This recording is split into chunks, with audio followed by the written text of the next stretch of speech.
Bueno, ¿qué tal? ¿Cómo están? Bueno, hoy tenemos la clase de procesos de Poisson,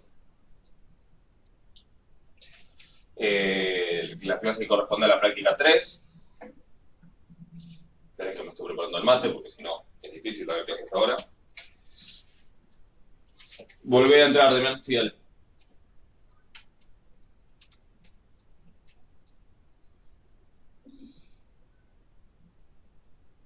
Y bueno, sería la clase que corresponde a la práctica 3. Repasemos rápido cuáles serían los temas que tienen que haber visto y que, digamos, y los temas que están incluidos en esas clases, que son 2 clases, ¿sí? Así sabemos dónde estamos parados. Tenemos básicamente la definición de qué es un proceso de Poisson. Habrán visto que hay básicamente 2 maneras de definir un proceso de Poisson, 2 maneras equivalentes. Sí, esperen que voy a dejar. Estoy tratando de configurar la cámara. Así que no. Bueno, qué sé yo. Se puede definir de 2 maneras equivalentes, ¿sí? Hay una forma axiomática y hay la definición, lo que yo llamé la definición directa, digamos, esta que no deja mucha duda, es proceso de Poisson, y distribución de Poisson. ¿Sí? La que no tiene mucha vuelta. Se puede probar que esas 2 definiciones son equivalentes. Lo hice, un proceso bastante largo y complicado. O sea, si nos hemos entendido todo de una, no se preocupen, no es algo sencillo, pero bueno, ahora charlamos de eso si tienen dudas. Y en el medio aparecen, en el medio de justamente de probar que de acá se puede pasar acá, aparece algo que se llaman ecuaciones diferenciales y en diferencias. Diferenciales y en diferencias, que es una manera de explicar la dinámica, ¿sí?, de estos procesos que son en tiempo continuo. ¿Sí? Son procesos donde el tiempo es continuo. Esos sistemas de ecuaciones diferenciales en diferencias son justamente una manera de expresar cómo se relaciona, cómo va modificando, se va modificando con el tiempo la estructura de probabilidad del proceso. ¿Sí? En este caso el tiempo continuo. Justamente el hecho de que el tiempo sea continuo hace que aparezca, y que las variables sean discretas, hace que aparezca esta mezcla entre ecuaciones diferenciales y diferencias. Hay una variable que es continua y una variable que es discreta. ¿Ok? Eso es como una cosa medio rara. No sé si, no creo que haya... En teoría está en... ¿Ahí se escucha, Demian? Perfecto, buenísimo. Bien. Esto, no creo que... esto en teoría está en el programa de matemática para economistas, o por lo menos estaba, no creo que lo hayan cambiado, pero no creo que alguien lo haya visto, no es algo que se llegue a ver normalmente. Pero bueno, ¿para qué se aplica para estas cosas? Eso en cuanto a la definición del proceso de Poisson. Después vimos, bueno, las propiedades que tiene, etcétera, todo lo que involucra, y después vimos como algunas cosas sobre el proceso de Poisson, que vimos lo que es la superposición, que básicamente es la suma. O sea, si tengo xt que es proceso de Poisson y dt que es proceso de Poisson y son independientes, la suma se llama la superposición, pero es la suma, que también es un proceso de Poisson, y vimos la descomposición. ¿Sí? Después hablamos de procesos compuestos. Y finalmente hablamos de los procesos no homogéneos, procesos de Poisson no homogéneos, que es como una extensión en donde ahora ya no suponemos que la intensidad del proceso, esto que me dice básicamente como cuántas veces por unidad de tiempo pasa en promedio, digamos, el valor esperado, donde eso ya no se mantiene constante a lo largo del tiempo, que bueno, que en general tiene sentido porque la mayoría de las aplicaciones para periodos cortos uno puede suponer que eso es constante, pero para periodos largos a veces se hace menos sostenible, supongo. ¿Sí? O sea que esos son todos los temas. ¿Sí? Y de todo eso, de cada uno de esos, hay un poco de cada uno, algún ejercicio en la guía. Entonces, bueno, quiero que arranquemos a ver. Viendo de toda la primera parte, para ordenar un poco, porque sé que son muchas cosas, entonces para ordenar un poco. De todo esto primero, proceso de Poisson, cómo se define, la definición axiomática. Acá tuve que meter un concepto que probablemente no lo habían visto, salvo por ahí si hicieron numérico, por ahí sí, pero si no hicieron numérico no creo que lo hayan visto, que era el de la O chiquita, o la O chica, el concepto de infinitésimo, esto de que es medio extraño, medio rara la notación, pero bueno, también es algo que se usa, aunque sí que a veces es necesario. Pregunta en toda esa parte. ¿Alguna duda, alguna consulta? ¿Algo que no se haya entendido de eso? Yo tengo duda con el ejercicio 4, El ejercicio 4, que es ¿ok? que, sí, con la parte que hay que calcular I sub k en t para los k mayores o iguales a 1.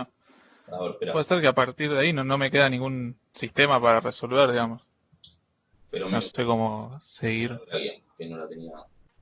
Eh, O sea, calculo I sub 0, después pongo el I sub 0 en el I sub k en t, y ahí ya no me queda como una constante. Pero no encuentro el archivo del PDF de la guía. Acá. Bueno, No, ¿dónde está? ¿Qué pasa? Bueno, vamos a ver.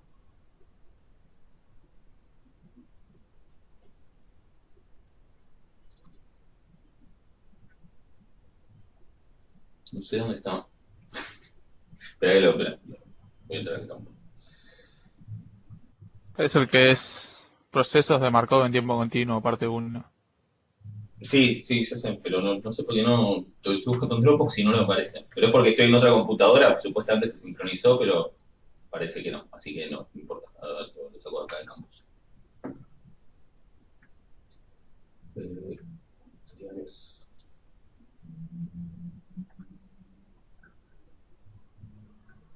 El-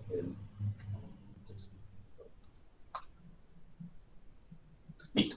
El 4 me decís, sí, ok. Ah, que dice que te dice dado el sistema de ecuaciones diferenciales, ese.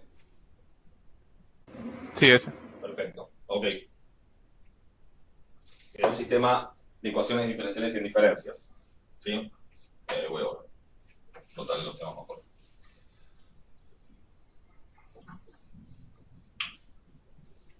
O sea, toda esta parte sería los ejercicios del 1 al 4. Sí, sería todo lo primero que escribí.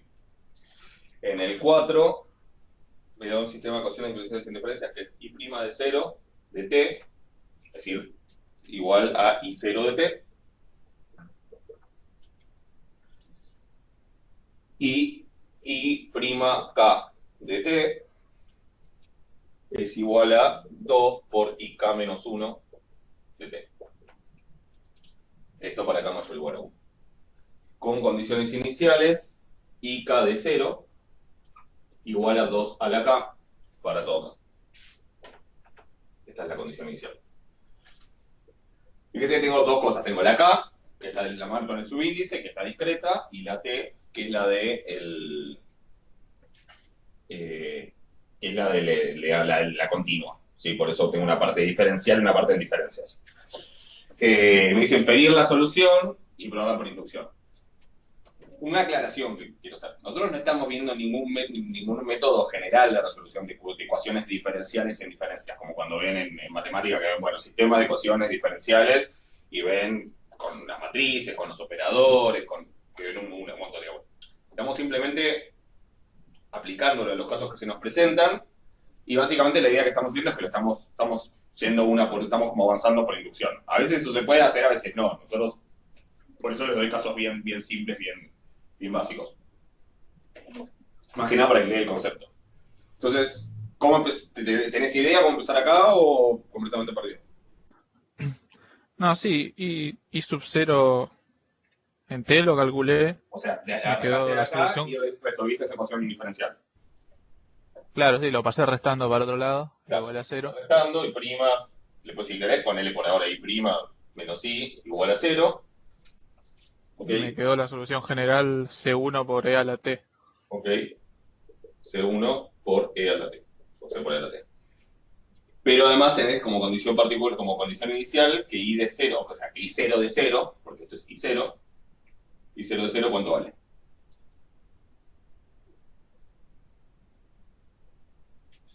Y 0, 0 vale 1. Vale 1, porque vale 2 a la 0, ¿no? O sea, Sí. y 1 de 0 vale 2, y 5 de 0 vale 32. Eso sería lo que está diciendo esta condición. ¿Se entiende? Así que i0 Ah, de ok, 0 no vale uso cuánto. la... Porque, viste que en las clases se usa uno que es I0 de 0 vale 1 Como que la tenía seguida y los demás... explícitamente. Acá en este caso es como que te estoy dando cada una, en vez de decirte y 0 de 0 vale 1, y K de 0 vale 0 para todos los otros K, te estoy diciendo, bueno, no, Claro. vale algo distinto para todos, pero sale de acá. En particular, para K igual a Ok. 0, vale 2 a la 0 que es 1. ¿Se entiende? Ok. Bien, y entonces acá podés sacar la constante, ¿sí? Como y 0 de 0 es C por E a la 0, y eso tiene que ser 1, entonces sale que C es igual a 1. Sí. ¿Estamos? Sí, hasta ahí llegué. Después los reemplazos. Así que entonces, y 0 de 0 es E a la T. ¿Estamos? ¿Alguien tiene alguna duda de esto? Hasta ahí, lo hicimos. Perfecto. Bueno, y ahora para inferir la solución básicamente hay que ir probando y después tratar de sacar alguna conclusión. Puedo escribir esta ecuación para K igual a 1, por ejemplo. ¿Se entiende? Puedo escribir esa ecuación para K Sí. igual a 1, me queda I'1 de T es igual a 2 por I0 de T, porque es K menos 1. Esto sería para K igual a 1.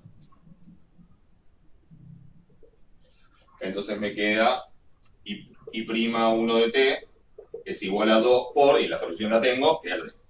O sea que ahora tengo que resolver esta ecuación. ¿Sí? Que lo más fácil acá es simplemente integrar, porque ya tengo la derivada igual a tal cosa, entonces integro y sale. Si quieren pensarlo como una ecuación diferencial lineal, entonces la ecuación característica es lambda, o R, o no, la letra que usen, entonces le da 0 en la raíz, y entonces es C1 por E a la 0t, o sea que C1, y lo van armando y después buscan la particular. Pero si quieren lo más fácil acá, simplemente ya que tienen la derivada igual a una función, es directamente integrar. Integro y ¿qué me da? Que I1 cuánto es.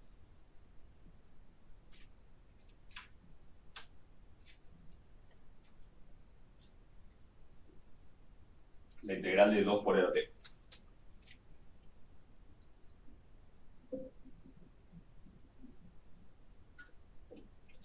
2 por E a la T. 2 por la t, y me falta un detalle más. Más una constante. Más una constante, exacto. Exacto, más una constante. Con lo cual, ¿ahora qué uso? Bueno, uso que I1 en 0, la condición inicial que es 2 por E a la 0 más C, tiene que ser igual a ¿cuánto? A 2 a la 1. Sí, porque ahora es para acá igual a 1. Y ahí me sale 2 más C igual a 2, C de vuelta es igual a 0. ¿Sí, bueno? Así que I1 de T es 2 por E a la T. Si siguen, en la próxima que les va a pasar, o sea, avancen un poquito más si quieren para convencerse. ¿Por qué evaluado en 1? No, no es evaluado en 1. A ver, yo estoy evaluando I1 de T, o sea, la función, o sea, ¿yo qué condiciones tengo? Mis condiciones son que I0 de 0 es 2 a la 0, que es 1, que I1 de 0 es igual a 2 a la 1, que es 2, que I2 de 0 es igual a 2 al cuadrado, que es 4, y así. O sea, yo evalúo en T igual a 0. Evalúo en 0, en T igual a 0 me queda 2 por E a la 0 más constante.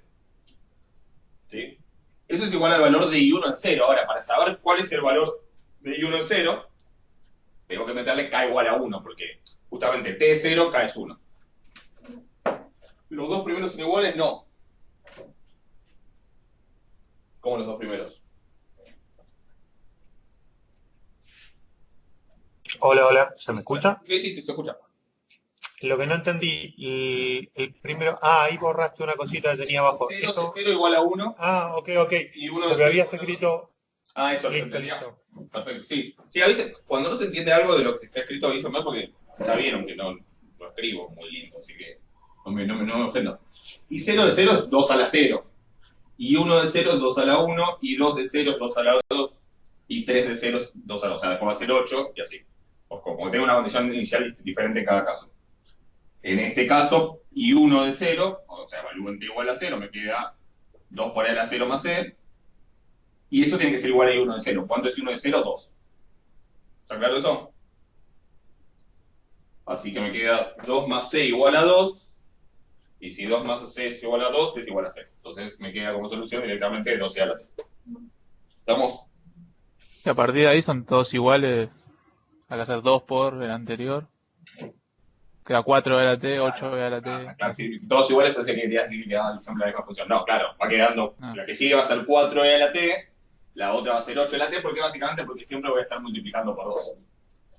Entonces, si quieren, la conjetura es que IK de t, a ver, si quieren hagan uno más o dos más para, o sea, hagan I2, hagan I3 y se van a convencer.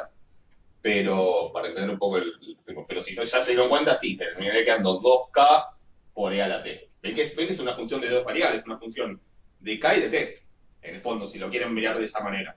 O sea, lo pueden mirar como que son muchas funciones de T, o sea, de infinitas funciones distintas de T, pero también lo puedo mirar como que es una función de dos variables, donde una solo toma valores discretos, digamos, y la otra valores continuos. Y de ahí la complicación adicional. Pero tampoco tiene mucho misterio, también lo pueden empezar con muchas funciones de T y listo. Y esa sería como la idea, la conjetura. Eso, ¿cómo se prueba? Y básicamente hay que probarlo por inducción. Para probar por inducción, les tiro la idea, después verifíquenlo, pero básicamente, ¿qué tendría que hacer? Tendría que ver que, digo, o sea, esta es lo que queremos probar.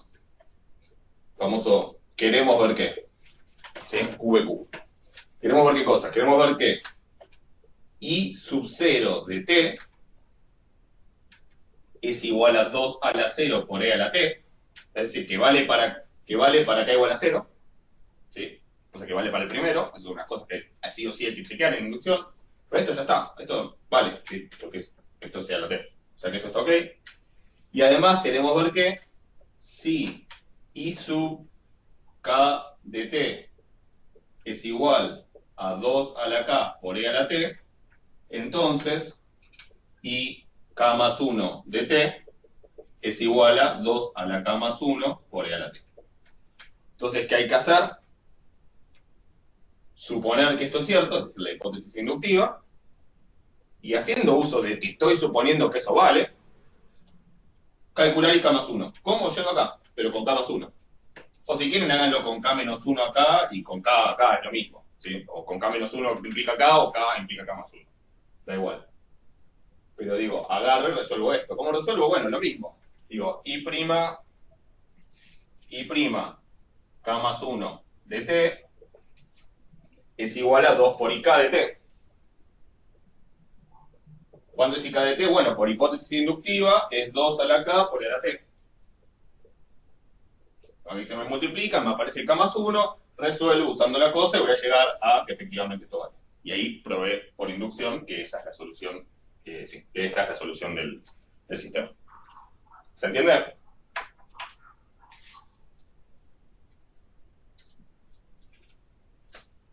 ¿Está claro esto? ¿Alguna duda?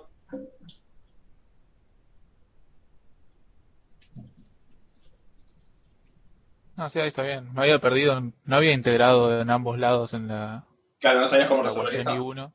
Claro, Igual, intenté resolver de otra forma, me pareció raro que la homogénea sea 0 sí, y igual después funciona. no A ver, lo seguí planteando. igual sí. O sea, cuando vos tenés X, cuando vos tenés Y' igual a algo, lo más fácil es integrar. Y acordarte de poner la constante sumando. Igual si querés ver cómo lo pensarías usando el método que usas siempre, sí, la homogénea es, no sé, ¿qué letra usas? Lambda, R. Landau. Lambda. Entonces la homogénea sería lambda. Lambda igual a 0, digamos, sería o sea, la homogénea sería Y', Claro, 0. igual a 0, que de hecho, si Y' es igual a 0, la homogénea que es, la solución de esto que es una constante. Porque si la derivada de 0 es una constante. Pero si lo querés como el método general, sí, te queda lambda igual a 0, así que la solución de la homogénea es C o C1 por E a la 0 por T. O sea, es constante. ¿Se entiende? Y después, como tenés un E a la T acá, para lo que vas a proponer como complementaria es E a la T, algo por E a la T. Y con eso lo metes acá, la derivada de A por E a la T es A por E a la T, así que queda A por E a la T igual E a la T, A es igual a 1, y bueno, sale. Sumas todo, o sea, sale, pero es tan simple la ecuación que hacerlo por ese método es muy confuso. pero te va a terminar quedando lo mismo, te va a terminar quedando e a la t más una constante. ¿Sí? Claro, sí. ¿Sí? Y si tuvieras acá una constante, un 5, tendrías que plantear 5 por t porque ya tenés una constante en la homogénea. Eso sería como lo que cambia. Pero digo, es tan simple la ecuación que usar ese método te lo vuelve complicado. Cuando tienen la derivada igual a la función, ahí ya lo que hacen es integrar y sumar la constante y ya está. Es como si fuera de variables separables, pero lo más sencillo que puede ser una de variables separables. ¿Hay alguna duda? Estamos.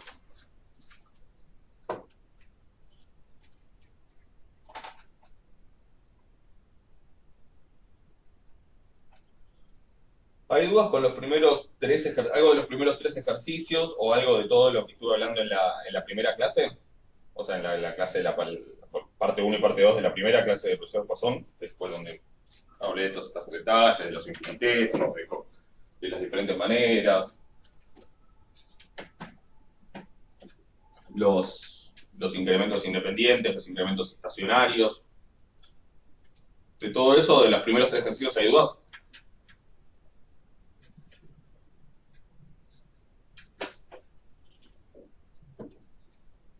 No.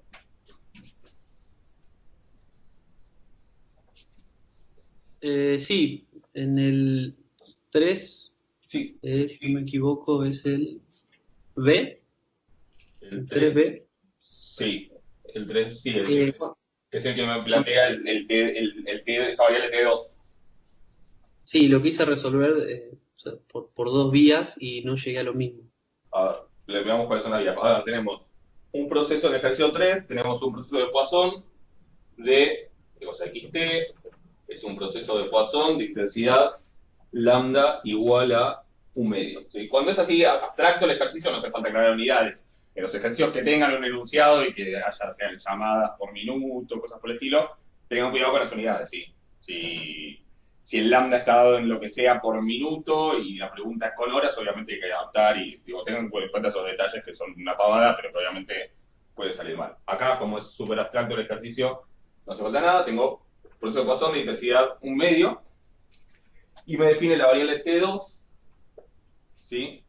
Que es una variable aleatoria que representa el momento en que se produce el segundo éxito. Ahí está definido. Eso del ínfimo es por una cuestión técnica. Si quieren, en vez de ínfimo sería lo mismo que poner mínimo. No sé si les suena el término supremo ínfimo de allá de primera clase de análisis 1.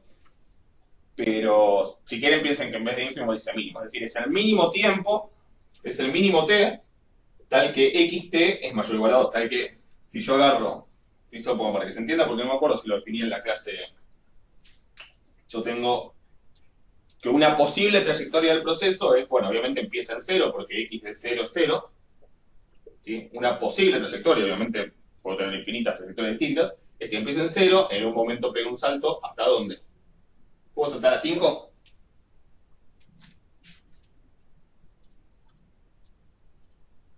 No, a 1. No, a 1 sí o sí. ¿Se acuerdan esto de que en estos procesos de conteo saltaba de a 1 solo? En algún momento, muy pronto o muy tarde, puedo saltar a 2, y después en algún momento saltar a 3, y en algún momento saltar a 4, bueno, y así sigue, ¿no? 2, 3, 4. ¿Sí? La variable T2 lo que me representa es este momento. ¿Sí? Este de acá. Para todos los que siguen, para todos los T que siguen, la variable XT es mayor o igual a 2. O vale 2 en todos estos, o vale más de 2 a partir de acá. ¿Sí? El más chico de todos esos T es precisamente este. O sea que esto es lo que me representa la variable T2. ¿Sí? La variable del momento del segundo éxito. ¿Ok? Eso sería T1 y así. ¿Ok? Digo eso por si alguien, para aclarar el enunciado. Bueno, y entonces tenemos de la definida la variable T2 y me pedía que con las probabilidades. La que vos me decís del B, en el B me pide la probabilidad. No, B. La probabilidad de que T2 sea mayor o igual a 1,5. Ok. Contame tus propuestas alternativas. Bueno, primero lo planteé en términos de de la variable X, Perfecto. o sea, como probabilidad de Poisson. Ok, vos dijiste que T2 mayor o igual a 1,5 es lo mismo que qué. Que sea menor o igual a 1, Que quién sea menor o igual a 1. X, X, T. en 1,5. Ok, X1, o sea, agarramos en particular la variable X1,5, ¿sí? X1,5 es lo que vale X en el momento 1,5. Entonces puede pasar, si el 1,5 está acá, ¿sí? Es decir, antes de que ocurra el segundo, X es menor o igual a 1, ¿sí? Y T2 es mayor o igual a 1,5. O sea, es lo mismo decir que si X es menor o igual a 1, T2 es mayor o igual a 1,5. Es decir, ¿cuándo va a ser X menor o igual a 1? Cuando todavía no haya acumulado 2. Entonces va a estar antes de T2. Si X es mayor o igual, si esto no se cumple, si X, a ver, si estoy en 1,5 también. Pero no importa el justo en 1,5 porque esto es continuo, así que no agrega ni saca probabilidad. Ni hace falta mirarlo. Si X es mayor a 1,5, por ejemplo, estoy acá, o sea, es decir, si X 1,5, perdón, nada que ver. Si X 1,5 es mayor a 1, quiere decir que estoy por acá, es decir que, o por acá, es decir que ya ocurrió el segundo éxito, ¿sí? Y eso es lo mismo que decir que T2 es más chico que 1,5. Es decir que, efectivamente, estos dos eventos son equivalentes. Según la definición, habría que chequear si también es un equivalente justo para el igual a 1, pero como eso no agrega ni saca probabilidad, no me molesta. Así que esto está ok. Estas dos probabilidades son iguales. ¿Alguien tiene alguna duda con eso? O sea, esta probabilidad y esta probabilidad son la misma, porque estos dos son el mismo evento o prácticamente el mismo evento. ¿Sí? Ahora, bueno. En la primera expresión podríamos poner mayor igual o mayor solamente. Sí, porque, a ver, técnicamente, ¿por qué? Porque T2, a diferencia de X1,5, que ojo, esta es una variable aleatoria discreta, con distribución de Poisson, de hecho, a diferencia de esta, T2 es una variable aleatoria continua. De hecho, no sé si mencioné en clase cuál es la distribución, si quieren ahora después lo charlamos, pero es continua, ¿sí? Con lo cual, la probabilidad de T2 mayor o igual a 1,5 y la probabilidad de T2 mayor a 1,5 es lo mismo. Así que decía, por eso digo que ahí no importa si justo en el igual coinciden o no, porque si no coinciden, igual eso no agrega ni saca nada de probabilidad. Lo importante es que esencialmente coinciden, son el mismo evento. Igual que creo que acá sí coinciden, porque si es igual a 1,5, también. No, ahí ya es 2. Bueno, no importa, la verdad no importa, ni me gasto porque no importa. Pero esto está ok, ¿sí? Y entonces, ¿ahora qué hago? Dije, X1,5 es una variable aleatoria discreta. Más aún, es una aleatoria discreta con qué distribución.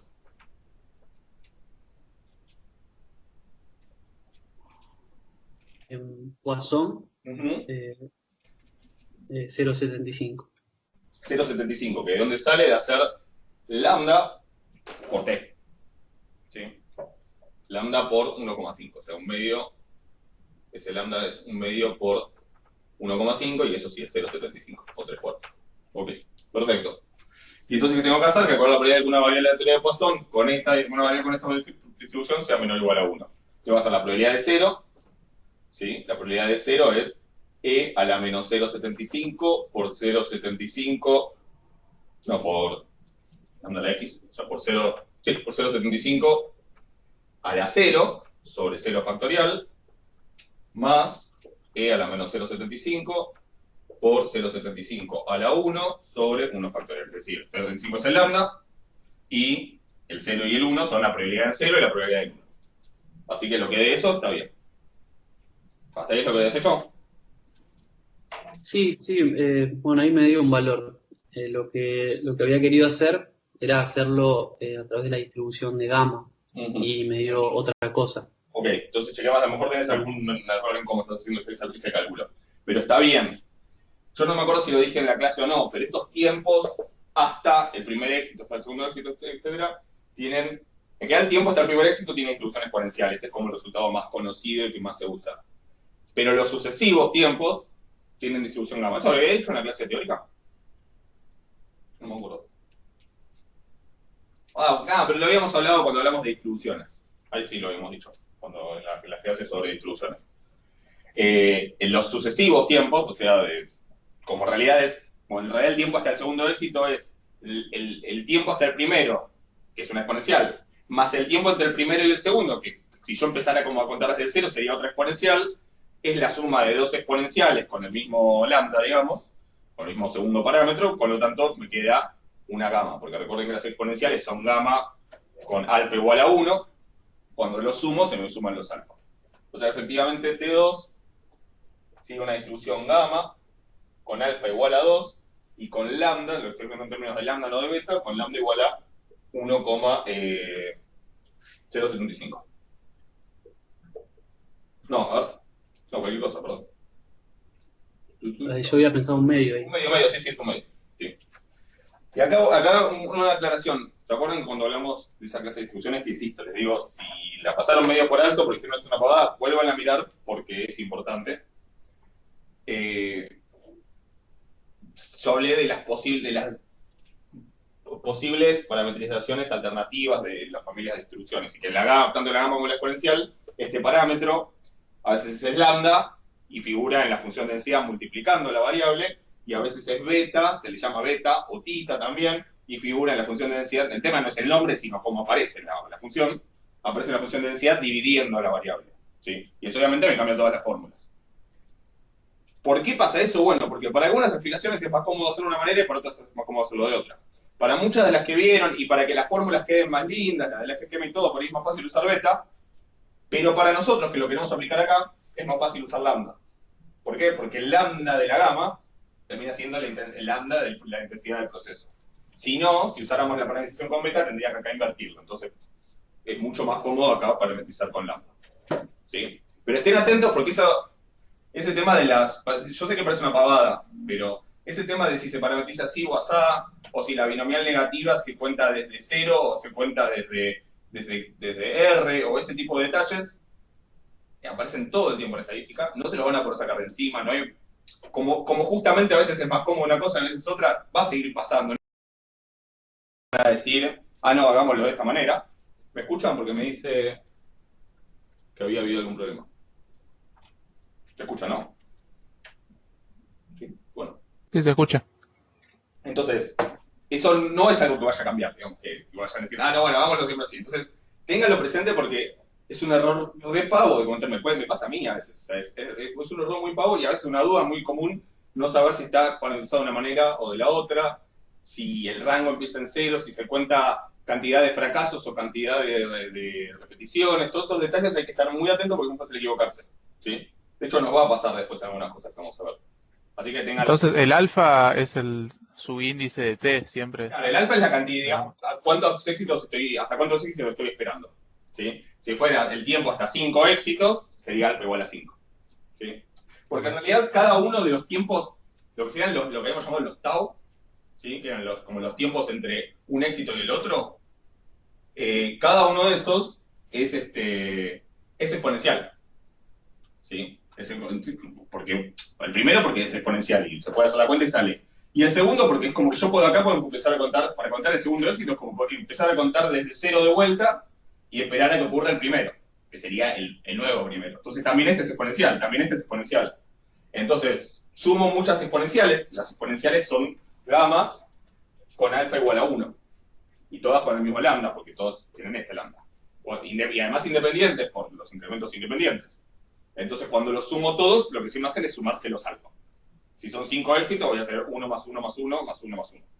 Así que exacto, el alfa es el subíndice es decir, la cantidad de éxitos que estoy contando, digamos, hasta medir, digamos, el tiempo que pasó. Y el lambda es el del proceso, exactamente. Pero insisto, este es lambda, no beta. ¿Ok? Hasta ahí una duda, o sea que está bien el enfoque, ahora veamos el tema de la cuenta, que a lo mejor es lo que falló. Yo quiero, sabiendo que T2 es una gama 2 un medio, calcular la probabilidad de que T2 sea mayor o igual a 1,5. Y se me ocurre cuál puede haber sido el error, pero contame vos qué hiciste.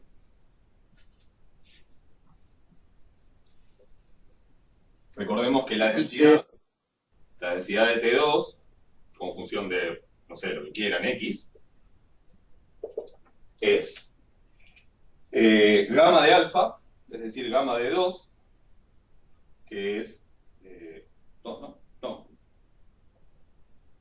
Gamma de 2 es 1 factorial, ¿no? Sí. 1 factorial sobre, o sea, es gamma de alfa sobre lambda a la alfa por x a la alfa menos 1 por e a la menos lambda x. Esa es la densidad. Gamma de 2 es 1, lambda a la 1, ¿qué pasa? Lambda a la alfa sería un medio al cuadrado, sí, un medio al cuadrado, sí, un cuarto, por x a la alfa menos 1, o sea, por x a la 1, por e a la menos lambda de x, por e a la menos x sobre 2. O sea que sería 4. Esta es la densidad. Y ahora,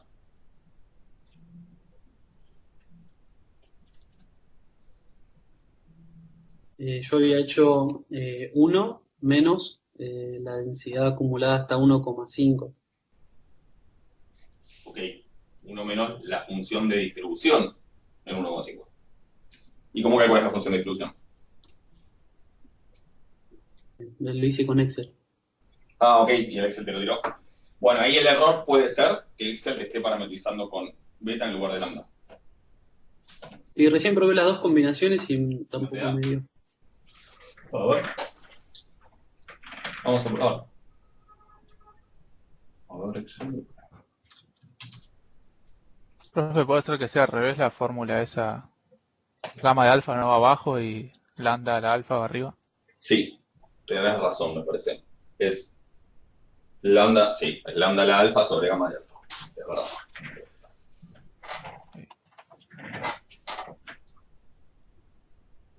¿Vos la tenías bien la fórmula? Porque entonces sería un cuarto. Ah, igual es con Excel, me dijiste, así que no pasa nada. A ver. Esperen que comparto la pantalla. Igual me gustaría, ahora lo hacemos en Excel, pero me gustaría hacerlo en R también para chequear. Ah, no tengo que estar en R esta máquina, me olvidé. Bueno.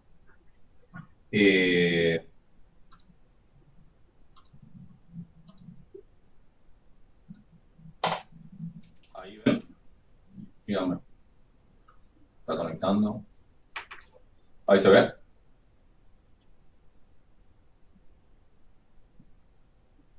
¿El Excel? Sí. Sí, ok. Sí. Entonces, nosotros queremos hacer lo que sería el f de, lo pongo así, el f de 1,5. ¿Sí? Entonces, ¿qué vamos a hacer? Tenemos que hacer la distribución gamma. Vamos a buscar. Acá. Distribuciones, está medio chiquita la letra. Estadísticas. Gamma. Bueno, yo lo tengo en inglés acá. Si está en castellano es un poco distinta los nombres de las fórmulas. Gamma distribution. ¿Sí? Y acá tendríamos que... ¿Y gamma qué es? Ah, gamma es la función gamma. Ok, gamma distribution. Sería el x es el 1,5 o 1,5 según como tengan configurado. El alfa es 2. El beta, si es el beta, ¿sí? Sería 2, ¿no? Y tengo el detalle este que tiene que ser acumulada. Entonces acá le tengo que poner verdadero, le tengo que poner un 1, ¿sí? Para que sea verdadero. Porque si pongo 0 o no pongo nada, si pongo 0, lo que me devuelve es la densidad de 1,5. Si pongo 1, me devuelve la acumulada. Sería ese 0,1733. ¿Ok? Así que la respuesta ahí sería 1 menos lo anterior, sería 0,82, etc. ¿Eso es lo que te digo? ¿Podrías poner de nuevo el renglón de arriba? Sí. Pero que es 1,5 el x, 2 el alfa, 2 el beta, justamente porque el lambda es un medio. Y ahí... Por suerte lo que sí está bastante estandarizado, si bien no están estandarizados cómo se parametriza, sí está bastante estandarizado que si es el parámetro que multiplica se llama lambda y si es el que divide se llama beta. O sea que en ese sentido, si uno lee beta ahí sabe cómo está parametrizado. En eso sí no hay... Había puesto un medio, 2, un medio. Es un medio, es el lambda, pero acá o sea, el hecho de que ahí diga beta quiere decir que está parametrizado con beta, como con lo que nosotros llamamos beta. O sea, ahí en ese sentido sí confíen que en general, si se llama beta es porque es lo que nosotros llamamos beta, y si pusieran lambda es porque es lo que nosotros le llamamos lambda. ¿Sí? En R, ahora no me acuerdo, pero después, ahora no lo tengo instalado, después lo voy a instalar y cualquier cosa la próxima lo chequeamos, pero si quieren ver la clase de distribuciones de R, en R está, no me acuerdo ahora, están los dos parámetros posibles, ¿sí? Solo que les ponen nombres diferentes. Uno le llama escala, creo que ese es el lambda, y otro le llama ratio, y ese es el beta. O sea que, pero eso hay que chequear. Básicamente lo que uno tiene que hacer en esos casos es medio agarrar algo que uno sabe y chequear y probar a ver si funciona. ¿Sí? En este caso, y lo importante es después poner acá en el cumulative, poner 1 o poner true o verdadero para que haga la acumulada y no la densidad. ¿Sí? Con eso da 0.826641. Y eso es lo que daba, de otra manera. Sí, ahí Sí. está bien. Entonces ahora sí que sí. No, es eso. Por eso insisto, porque parece una pavada, pero no lo es. O sea, es la fuente de un montón de errores, digamos, esto. Si después, por ejemplo, cuando veamos en la próxima clase, ¿sí? Cuando en los procesos de nacimiento o muerte hay uno, que ahora no me acuerdo cuál es, donde acá tenemos que las variables se distribuyen Poisson, ¿sí? Las XT. Pero vamos a ver un proceso, yo no me acuerdo cuál era, donde las variables se distribuyen binomial negativa. Pero la binomial negativa, y esto lo hablamos en la clase, lo aclaro ahora para que lo tengan ya presente a la hora de hacer los ejercicios, lo habíamos hablado en la clase de distribuciones.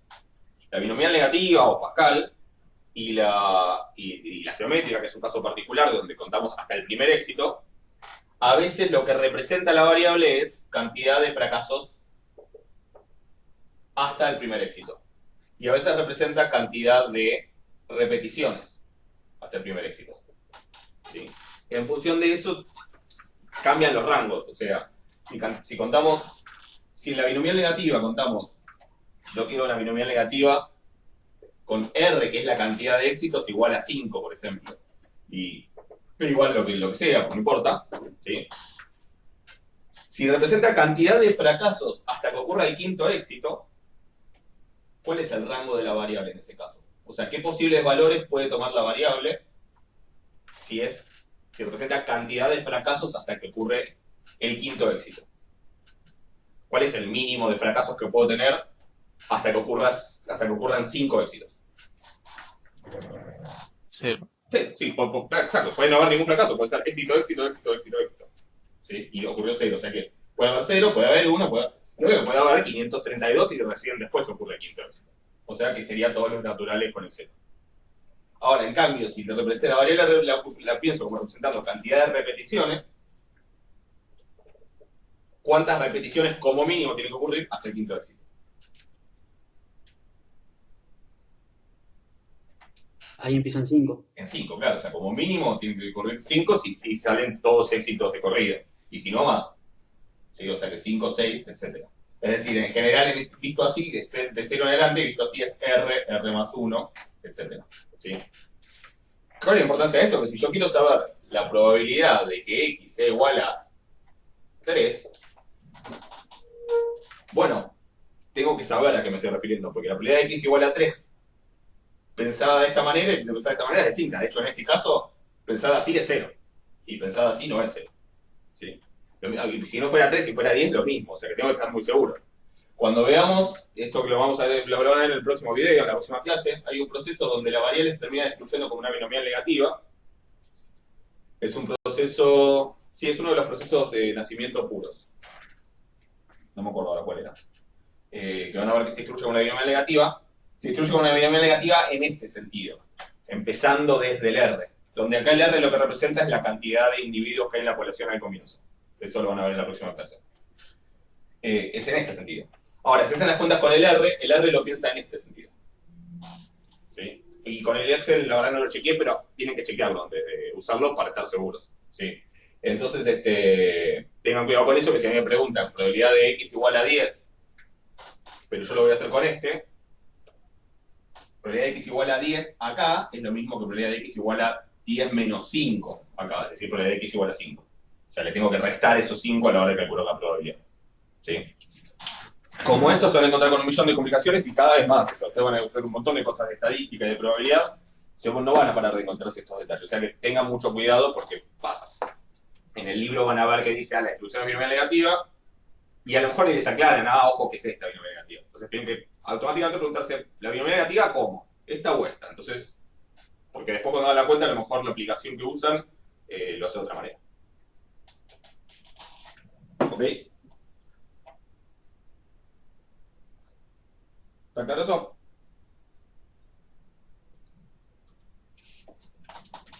¿Sí? Ya que estamos, el punto C que preguntaba esto, ¿qué contestaron?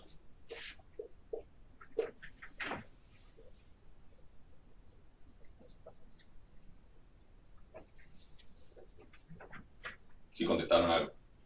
Que no existe porque es continua. Claro, o sea, no la es que no función. existe, ¿qué digo? O sea, cero. Sí, claro, Cero. probabilidad cero porque es continua, así que la probabilidad de que valga exactamente algo es cero. ¿Ok? Esa sería la respuesta. ¿Algo más de estos primeros ejercicios? Del 1 al 3, al 4, digamos. O de la explicación teórica. Yo en el 1 tengo dudas con la trayectoria de los tau. Ok. O sea, sé cómo es la otra, las hice, pero lo de los tau no entiendo que tengo que poner los ejes para graficarlo.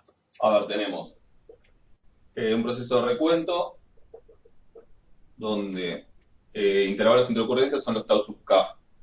Graficar una trayectoria para tau sub k y una para nt con tau igual a 1, igual 2,1, tau 2 igual 0,5 y tau 3 igual 1,4 y bueno, y después que sea lo que sea. Entonces, la de nt está claro, o sea, lo que cuento, lo que grafico en el eje vertical es la cantidad de éxitos, digamos, la cantidad de sucesos. O sea que esto voy a marcar 1, 2, 3, y después seguirá. Y acá tengo el tiempo. Entonces, una trayectoria para NDT sería que vale 0, ¿hasta cuándo?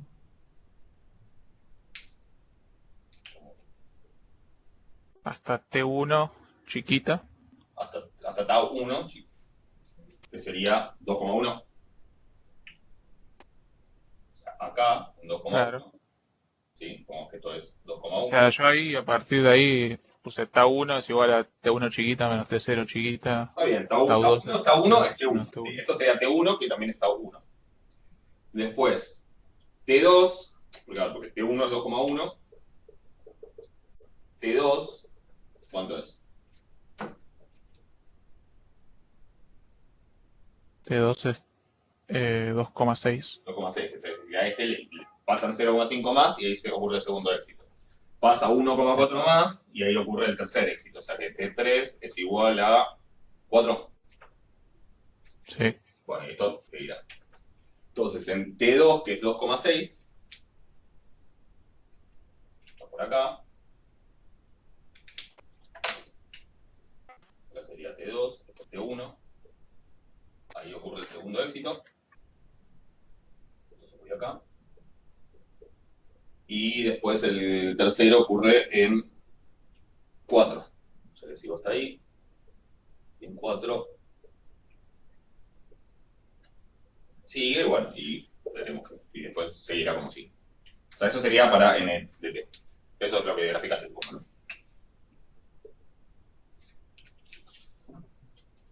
Y ahora para tau sub k. Bueno, para tau sub k, que es otro proceso. ¿Sí? Tau sub k es un proceso donde el dominio del tiempo, ¿cómo es? Es el subíndice. Le llamamos tiempo, no, pero es el subíndice.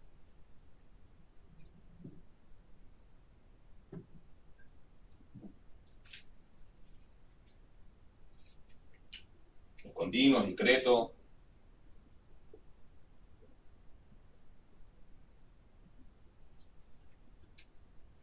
¿Qué valores puede tomar este subíndice del tau? Porque yo le digo dominio del tiempo al subíndice. Los subíndices, sí, son discretos. Se le llama dominio del tiempo al subíndice independientemente de que no represente tiempo. Así como en los procesos de Bernoulli, o sea. O sea, si es discreto, o sea, si K puede valer 1, 2, 3, ¿sí? 1 que es el primer éxito, 2 que es el segundo éxito. Así que es discreto. Así que lo que voy a marcar son puntos, no voy a marcar líneas continuas porque esta K ahora es discreta. Y acá voy a graficar el tau sub K, el dominio de las variables, que es el dominio de tau, ¿sí? ¿Cómo es?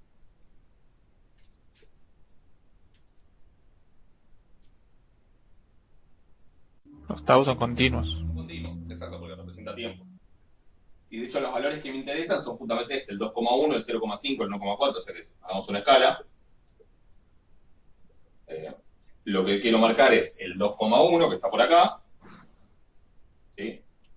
El 0,5 que está por acá y el 1,4 que está por acá.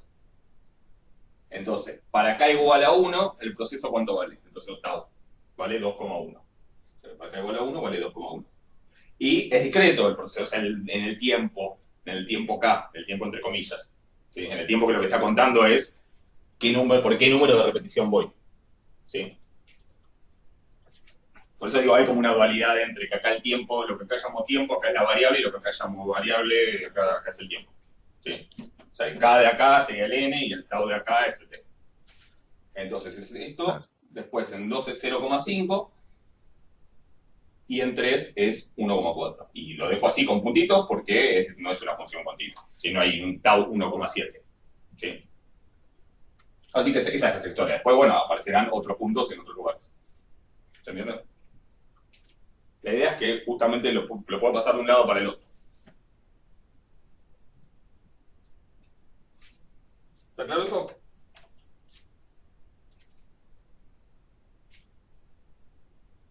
Sí, sí, sería como que invertir el gráfico, Es digamos. como invertir el gráfico. Sí, si fijas es como, sí, o sea, esto Pero acá, ahora con puntitos. como que claro, agarras cada uno de estos puntos de acá y... no, sí, no es exactamente invertir, pero parecido, porque en realidad acá tenés los t y acá tenés los tau. Si graficaras los t en vez de los tau, que te quedaría estrictamente creciente, o sea, si pusieras el 2,1, el 2,6 y el 4, ahí sí sería como este gráfico, pero da vueltas. O sea, sería como poner estos puntitos y dar vuelta. Pero es más o menos la misma idea. ¿Se entiende? Parece una pavada el ejercicio, pero está bueno hacerlo para visualizar realmente lo que está pasando. Si no, se vuelve medio confuso. Ya les dije, es uno de los temas más pesados a nivel conceptual de toda la materia. Entonces está bueno hacer estos ejercicios. ¿Alguna otra duda? ¿Todos los primeros?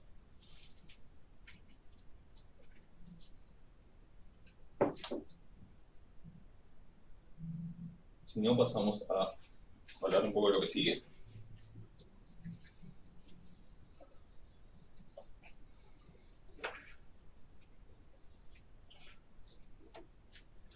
Bueno, a ver, superposición de procesos, o sea, la suma, y descomposición de procesos, que es el de todas las repeticiones, cuento solamente las que tienen determinada característica.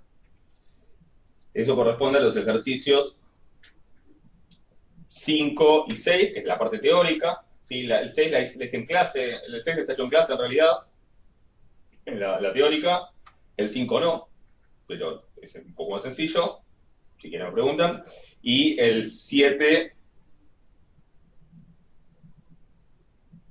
es también es como una versión práctica del tema de descomposición.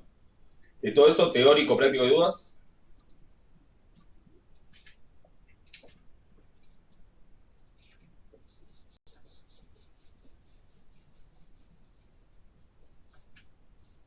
¿Se entiende? ¿Hay alguna duda con todo eso? ¿Pudieron hacer el 5, el de probar que la suma es que la superposición de los procesos de Poisson independientes es un proceso de Poisson? El 5 sí, el 6 no. El 6 está hecho, igual está hecho en la teórica, ¿eh? Está en la clase, me parece. Fíjense, o sea, si tienen dudas después me preguntan, pero vieron, o sea, intentaste y no te salió, pero después no lo volviste a ver en la teórica. O viendo la teórica hay algo que te genera dudas. No, no sabía si agregarle algo.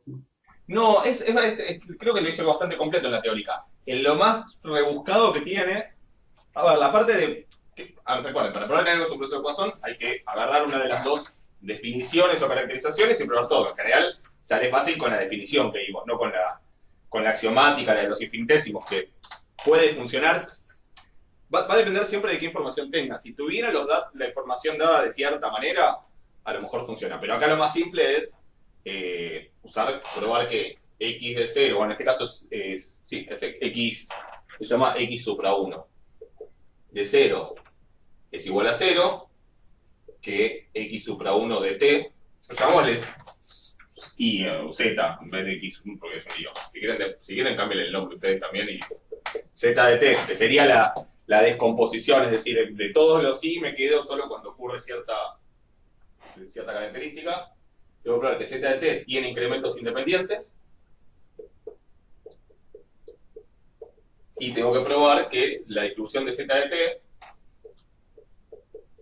es Poisson con parámetro algo por t, ¿sí? La constante por t. Que en este caso la constante les va a terminar quedando lambda por p, ¿sí? Pero es una constante por t, o sea que tiene distribución de Poisson.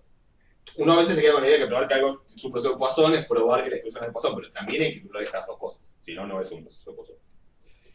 En ese ejercicio esto sale porque básicamente por cómo es la fórmula de cómo se define este nuevo proceso de la descomposición, que es una suma de una cantidad aleatoria de términos, ¿sí? Donde la x original me da la cantidad de éxitos, que es decir, hasta cuándo tengo que sumar, se hace con la fórmula del FGP que vimos, que es la de la composición de las FGP.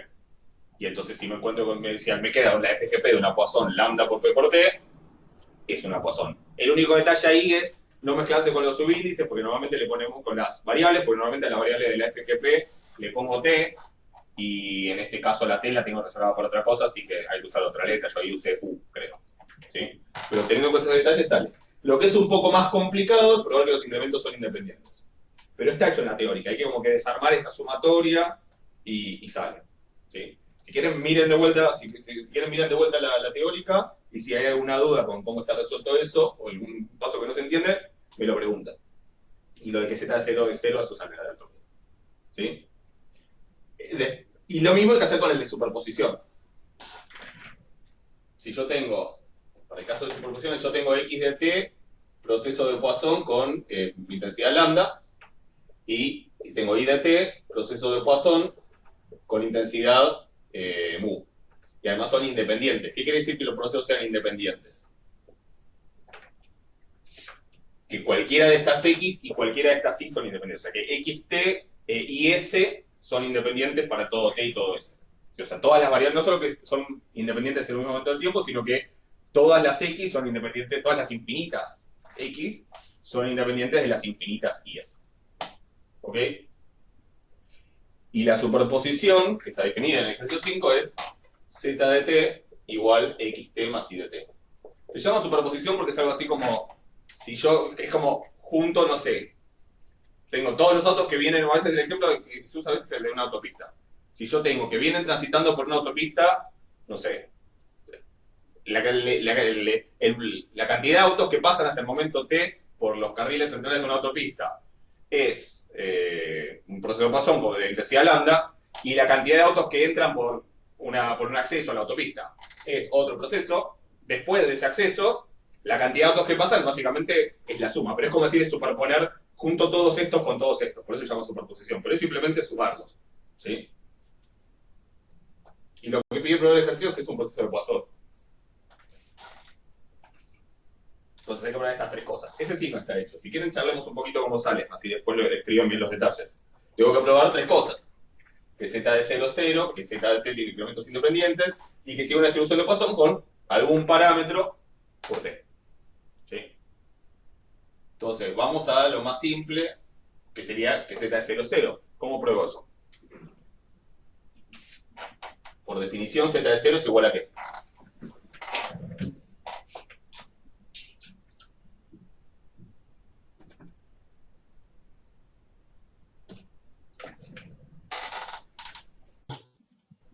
Tiene que ser 0. Tiene que ser 0, pero ¿cómo llegó a que 0? Tengo que pensar qué es z de 0. Por definición. Y porque XT es un proceso de Poisson y T es un proceso de Poisson también. Claro, pero Y entonces, por definición X0 de los procesos de Poisson es 0. ok, pero entonces Z0, ¿cómo se relaciona con X0 y con Y0? O sea, serían dos sumas vacías. Claro, sí, por eso, pero digo, parece una pavada, pero simplemente, ¿qué es Z0? Z0 es X0 más Y0, por definición. ¿Sí? Y estos dos sí, acá no tenemos las sumas, ¿eh? O sea, porque estos X y estos Y son procesos de Poisson. ¿Cómo se generaron? No sabemos. A lo mejor a su vez son una descomposición o no, pero la idea de acá de esa sumatoria y eso ni hace falta porque, nada, XT es un proceso de Poisson. ¿Qué sé sobre XT?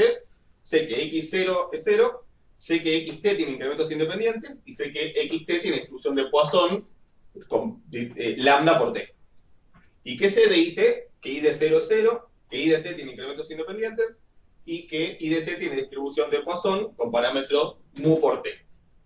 ¿Se entiende? Eso es lo único que sé de XT y de T. ¿De dónde salieron? No sé, pero lo único que sé es que son de Poisson, o sea que sé. Bueno, eso y todo lo otro que uno sepa sobre los procesos de Poisson. Entonces ahora, Z0 por definición es X0 más Y0. Y entonces, ¿qué digo? Bueno, como tanto X como Y son de Poisson, esto es 0 y esto es 0. Por eso me da 0. Sí, porque son de Poisson. ¿Estamos? Es una pavada, pero eso hay que escribirlo. Sí, si no, no lo probé. ¿Ok? Vamos a la segunda más sencilla, que para mí es esta.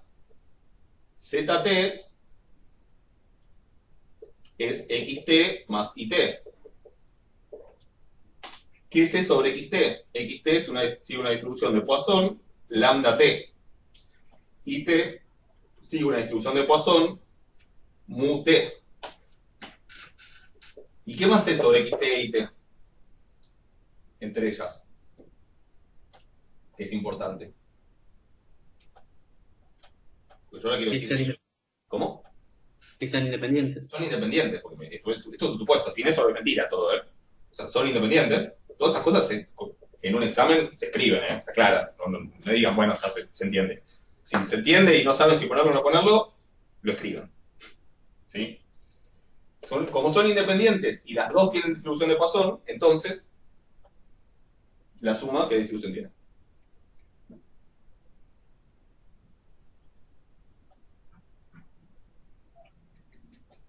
Ahí hay que ir a las propiedades que uno conoce. Y si no las conoce, Poisson. Sí, es Poisson. Esto de hecho es un ejercicio Poisson de lambda más mu. Sí, es un ejercicio de la práctica de función generadora de momentos. ¿Sí? ¿Cómo se prueba esto? Usando la función generadora de momentos. Si no se acuerdan, lo que tendrían que hacer acá es, bueno, escribir la función generadora de momentos de ZT, conociendo la de X y la de Y. Como es una suma independiente, se multiplican y, bueno, hacen la cuenta y queda una Poisson. ¿Sí?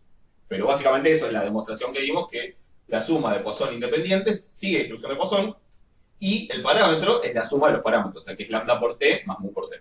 Si se me suman los parámetros, si me queda lambda por T más mu por T, o si quieren, lambda más mu por T. ¿Sí?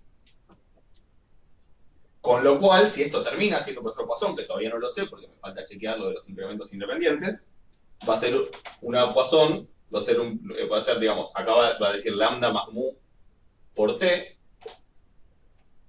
así que Z de T va a tener intensidad, ¿cuánto?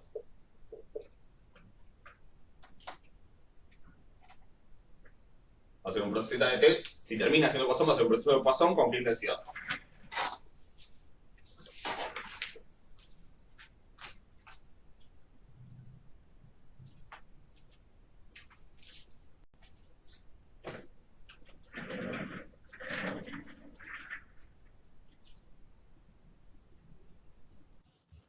Lambda más mu. Lambda más mu, claro, la intensidad es esto que multiplica la T, ¿no? Si después la distribución de cada X va cambiando con el tiempo, pero la intensidad es justamente esto de acá. Le va a ser con una intensidad lambda más mu. ¿Ok? Si es que es de Poisson, cosa que tengo que terminar de chequear. Porque ¿qué me falta? Ver que ZT tiene incrementos independientes. ¿Sí? Escribamos eso para hacer el ejercicio, porque está bueno ver cómo sale y que no es tan inmediato. Uno dice, seguro que tiene. Sí, tiene, pero hay que chequearlo. Entonces escribamos eso. Quiero ver que ZT tiene incrementos independientes. Que sé en particular que X tiene incrementos independientes y que Y también tiene incrementos independientes. ¿Sí? Y bueno, y otras cosas más, pero calculo que las que voy a terminar usando son esas. O por ahí alguna otra. Entonces, ¿qué es lo que queremos probar? Si queremos probar que ZT tiene incrementos independientes. Recordemos la definición de incrementos independientes. Que si yo tengo, por ejemplo, yo lo escribí para muchos, pero con hacerlo para dos, alcanza. Que si yo tengo, por ejemplo, que para todo S1, T1, S2, T2, digamos, que si S1 es menor o igual a T1, que es menor o igual a T2, a S2, que es menor o igual a T2, ese sería como el inicio y T2 sería como el fin.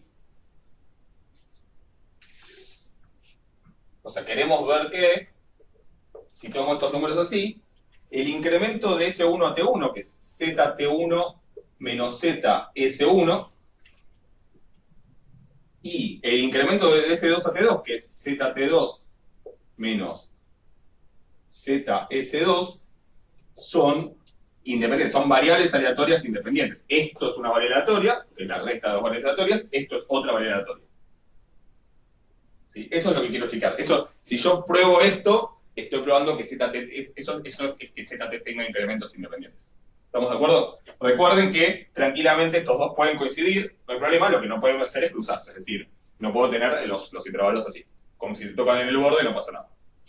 ¿Sí? O sea, puedo tenerlo, pero no tiene, ahí en ese caso no son independientes ni tienen por qué serlo. ¿Ok? Entonces yo quiero probar que estas dos variables son independientes.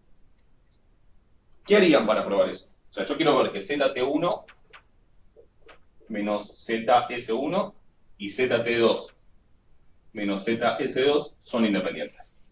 ¿Qué harían ahí? Con la información que tengo, ¿no? O sea,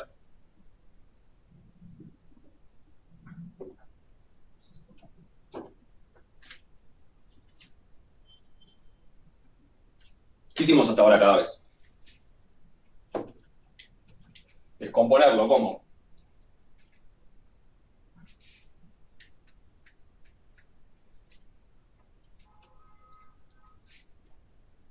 Exacto, lo que hago es escribirlo en términos de X e Y, que es de quienes yo sé algo. ¿Sí? O sea, lo que hago es poner qué es esto, pero escrito en términos de X e Y. Bien.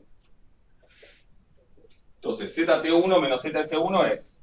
ZT1 es XT1 más IT1, y ZS1 es XS1 más IS1. ¿Sí? Este paréntesis no hace falta, pero este sí, pero para que quede más ordenado lo pongo así. Y lo mismo después puedo hacer con ZT2, acá, o sea, es XT2. Bueno, ahora después lo hago, pero lo mismo puedo hacer con este de acá abajo. ¿Sí? Pero lo voy a escribir al final. ¿Cuál es el detalle que quiero que vean? Para poder hacer el análisis yo necesito usar lo que sé de XT y de T. Que en particular, ¿qué es lo que sé? Que seguramente acá me va a servir. ¿Qué es lo que sé de XT y de T?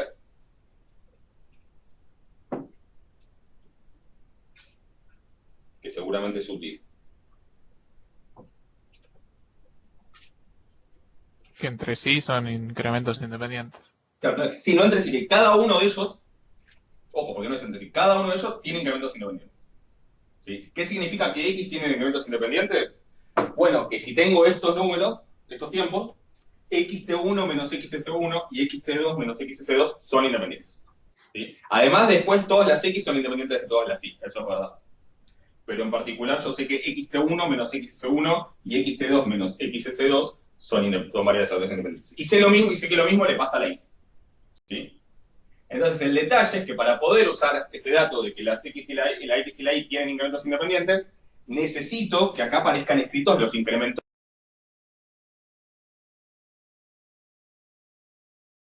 El incremento de la X en la Y lo tengo como el incremento todo junto. ¿Sí? Entonces, ¿qué hago? ¿Cómo puedo reescribir esto? Porque esto es como XT1 más IT1 menos XS1 menos IS1. ¿Sí? Si saco los paréntesis, me queda así. Entonces, ¿qué harían? Es una pavada lo que hay que hacer, pero es importante. No, nada, juntás las X y juntás las Y. Claro, o sea, simplemente reacomodo, ¿sí? Esto en realidad es XT1 menos XS1 más IT1 menos IS1. Y si quieren, no hace falta, pero para que sea más claro, le ponemos paréntesis. ¿Sí? O sea, es el incremento de X más el incremento de y. Es una pavada la cuenta, pero básicamente lo que estamos diciendo es que el incremento de z es el incremento de x más el de y. La cuenta es esto, es cambiar el orden de unos términos, pero hay que darlo claro eso. ¿Sí? Y de la misma manera, uno haciendo la misma cuenta llega a que el incremento de z de S2 a T2 es la suma de los incrementos de x, desde S2 a T2, y de y, en el mismo periodo. Y. De T2 y de S2. ¿Qué queríamos probar? Que esto y esto, es decir, esto y esto son independientes. ¿Y por qué son independientes? Porque todos los paréntesis de acá son independientes con todos los paréntesis de allá. ¿Sí? Este y este son independientes porque x tiene incrementos independientes. ¿Sí? Como x tiene incrementos independientes, este paréntesis es independiente de este. Porque son intervalos de tiempo que no se superponen. Por el mismo motivo, este paréntesis es independiente de este. ¿Sí? Porque son intervalos de tiempo que no se superponen y porque ahí tiene incrementos independientes. Y después, este y este son independientes. ¿Y este y este?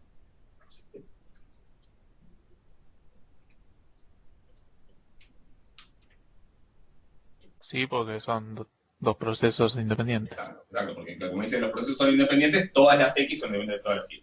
¿Sí? Entonces, si quieren, es como decir, esta variable es a más b y esta es c más d. Y como a es independiente de c y d y b también, entonces las sumas son independientes. ¿Se entiende? No es difícil, pero tampoco es una obviedad, digo, tampoco es algo que se escribe en una... Es que se escribe corto, pero digo, es algo que hay que desarmarlo con cuidado para que esté bien expresado. Por eso quería un poco comentarlo. No es tampoco más que... El otro, el de la descomposición, que se está en clase, es más rebuscado porque hay que desarmar la suma, es medio lío. Pero sale, yo lo hice. Fíjense si tienen alguna duda, después el viernes me preguntan. Pero incluso que es bastante sencillo, ya está. Es bastante intuitivo que la suma de dos procesos de Poisson sea otro proceso de Poisson y que se sumen las necesidades. Hay que escribirlo para cumplir con todas las condiciones que se necesitan. ¿Sí? Pero bueno, ahora sí, con esto ya terminaríamos de decir, bueno, entonces esta y esta son independientes, o sí que Z tiene incrementos independientes, y como el otro lo probamos, es un proceso de Poisson. ¿Ok? ¿Está claro eso?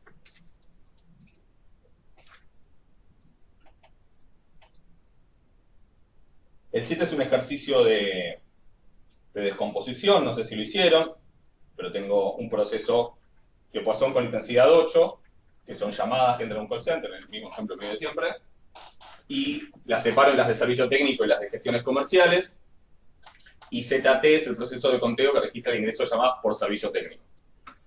Entonces, que esto es una descomposición, y entonces me pregunta que si Z es un proceso de Poisson, va a ser sí, y la intensidad, ¿cuál sería? Si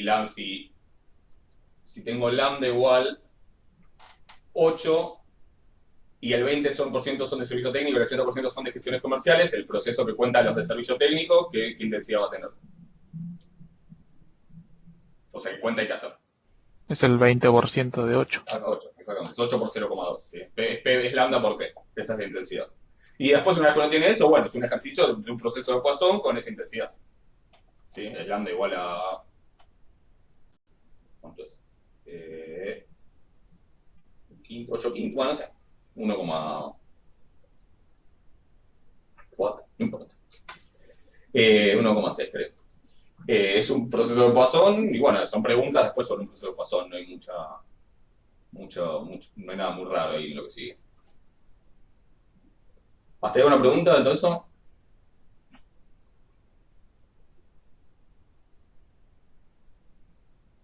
¿No? Bueno, después el 8 es un proceso sobre un proceso compuesto, ¿sí? Un proceso compuesto es medio... guarda como una analogía con lo de descomposición, pero la descomposición es un caso, sí, es como un caso particular, donde lo que uno compone, lo que uno va sumando son variables de Bernoulli, es decir, uno va sumando unos y ceros, por eso en el final está contando éxitos, pero en cambio, un proceso compuesto más en general, las variables que sumo son cualquier cosa, incluso no tienen ni por qué ser variables discretas. Si un proceso compuesto, ZT, es esto, la suma de I sub t desde k, de I sub k, desde k igual a 1 hasta xt, donde las I sub k tienen cualquier distribución. ¿Sí? Como las I sub k tienen cualquier distribución, no necesariamente ZT va a ser de Poisson, de hecho ni siquiera necesariamente va a ser discreto, puede ser continuo, puede ser mixto, lo que sea. Y lo que termina pasando es que entonces esto no es un proceso de Poisson. Por eso el nombre procesos de Poisson compuesto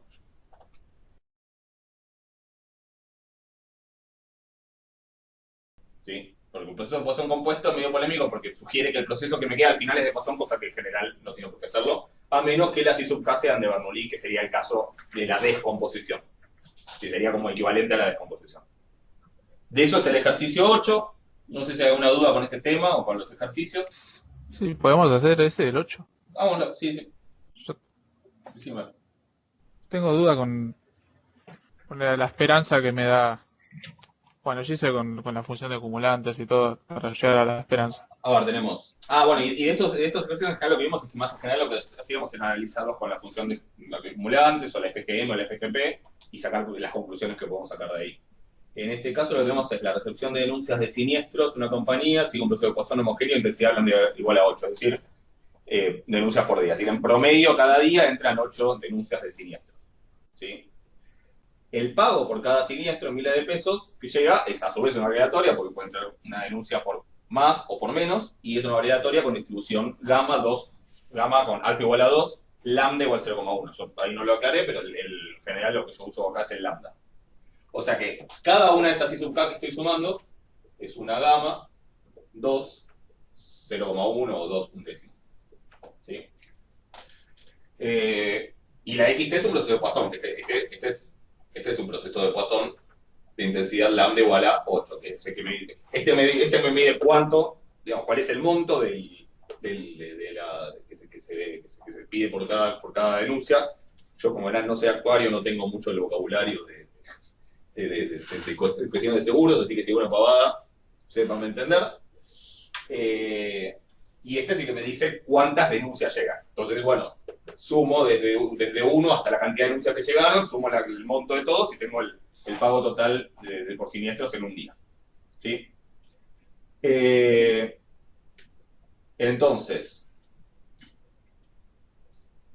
me pregunta eso, ¿cuál es el pago total por siniestros esperado en un día y cuál es el EPI? O sea, es decir, que tengo que, de esta variable ZT, que ZT que me da. ZT me da pago total. Bueno, obviamente no es el pago total, porque obviamente no se paga en el día. No conozco una compañía de seguros que vos entres, les pidas que te paguen y te paguen en el instante. A lo mejor existe, pero bueno, nunca la vi. Pero digamos, no el pago total, sino el reclamo total hasta el día. ¿Sí? Si quieren, digamos. ¿Sí? Reclamo. ¿Qué va a ser ZT? Va a ser el reclamo total, o sea, el monto total de reclamos, sumando todos los que se ocurrieron, hasta el momento T. ¿Sí? O sea que en realidad, si me piden el pago total por siniestro esperado en un día,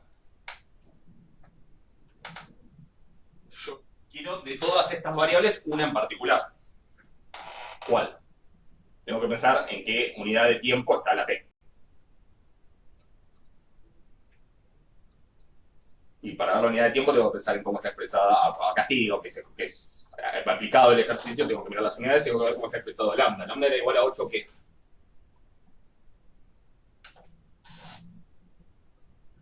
Está todo por día. Está por día. Uno. Este 8 son denuncias por día.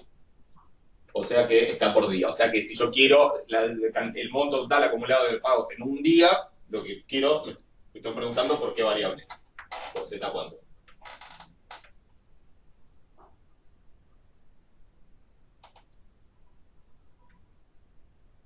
Z1. Claro, Z1, es un día. Si quiero el monto hasta en la primera mitad del día, obviamente habría que ir de 0 a 24, ¿no? Pero con todo su supuesto, sería Z0,5. Si quiero el monto en una semana, sería Z7. Si es el monto en un día, es Z1. O sea que lo que me está pidiendo el ejercicio es la esperanza de Z1 y creo que el desvío de la varianza. Sí, pero bueno, es lo mismo. Bueno, no es lo mismo, pero es casi. O sea, me está pidiendo esto y esto. Eso es lo que me pide el ejercicio. ¿Ok? Y entonces sí, lo que hay que usar es las fórmulas que vimos, las pueden deducir de vuelta o si no, directamente usar las fórmulas que vimos que la FGM, acá no hay FGP porque las Z son, o sea, si fuera de Z podrían usar la FGP y hasta podrían calcular probabilidades y eso, pero acá como es discreta, como es continua, no tiene sentido hablar de FGP. Lo que sí podemos decir es que la función general de momentos de ZT, como funciona que hay que poner otra variable que no sea la T, porque la estoy usando, es la U.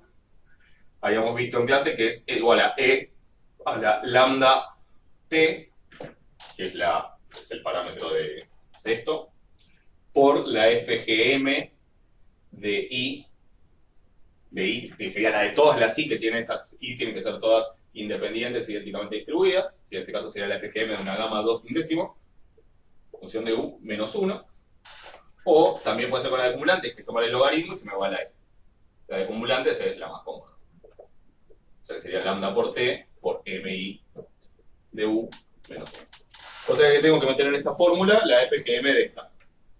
Y la FGM de una gama, habíamos visto, explica en términos de alfa y lambda, era lambda sobre lambda menos T, que acá le voy a llamar U, elevado al alfa. ¿Sí? Así que acá la de acumulantes me va a quedar. Ojo que este lambda no es este lambda. ¿Sí? Este lambda es el lambda de la gama. Así que esto me va a quedar un décimo. Esto va a ser lambda por T. Lambda es el lambda del proceso. Digo, esto es muy fácil mezclarse el lambda del proceso con el lambda de una distribución que tiene un parámetro que se llama lambda también. Es muy fácil mezclarse la T del tiempo con la T de la FGM o del FGP, por eso hay que cambiarle la letra, o sea, tengan cuidado con todas esas pavadas, pero que son importantes. Así que es 8T por la FGM esta, que sería lambda, que es este lambda un décimo, sobre un décimo menos U, elevado al cuadrado, a la alfa. Si quieren acá pueden multiplicar todo por 10, para que sea más fácil, es 8T por 1 sobre 1 menos 10U al cuadrado, y hasta si quieren esto pueden poner que es 1 menos 10U a la menos 2, porque lo doy vuelta. Hasta ahí estábamos, más o menos, con la FG, con la acumulante que tenías.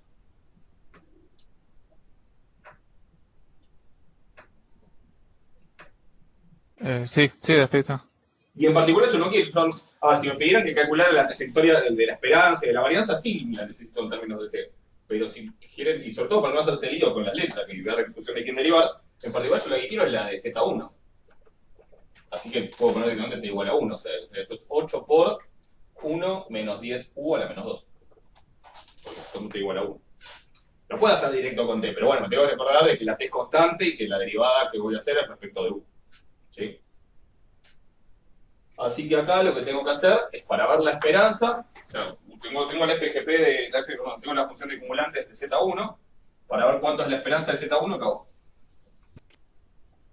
¿Cómo uso Hay que derivarlo y evaluar en cero. Exacto, necesito la derivada, la derivada primera en cero, ¿no?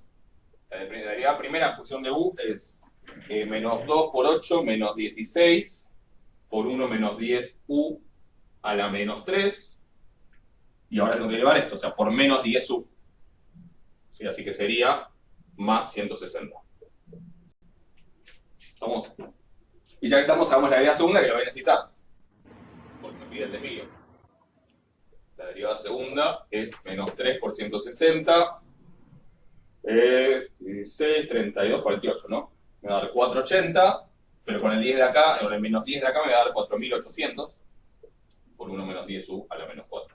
Ojo, no se olviden de la regla de la cadena, que es un error común.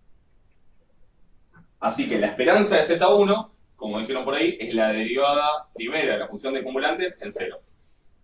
Así que es 1 menos 0, 1, a la menos 3 es 1, 160. ¿Sí? El desvío lo tengo con la función de acumulantes, no, tengo la varianza.